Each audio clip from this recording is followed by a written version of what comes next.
स्मारकाकडून आपण आलो तिथे स्मारक। जय शिवराय। आज आपण कोल्हापूर जिल्ह्यातील पारगड या गडावरती आहोत। पारगडगड म्हटलं की तानाजी मालुसरे यांचे सुपुत्र सुभेदार रायबा मालुसरे यांची आपल्याला आठवण या ठिकाणी होऊन जाते। गेले 350 वर्ष झालं शिवाजी महाराजांच्या स्वराज्यामध्ये आणि शिवाजी महाराजांच्या स्वराज्याच्या वेळेस जे मालुसरेंनी हा पारगड सांभाळला, आजही मालुसरे परिवार हा पारगड या ठिकाणी सांभाळत आहेत।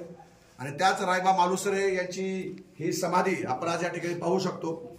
आज सह्याद्री प्रसन्न कोल्हापूर आणि संबंध मालुसरे परिवाराच्या वतीने आम्ही त्यांना या ठिकाणी अभिवादन केलं आणि इथून जवळच 100 मीटर अंतराच्या अंतरावर सुभेदार रायबा मालुसरे यांचं स्मारक सुद्धा आज या ठिकाणी आम्ही उभा केलेला आहे।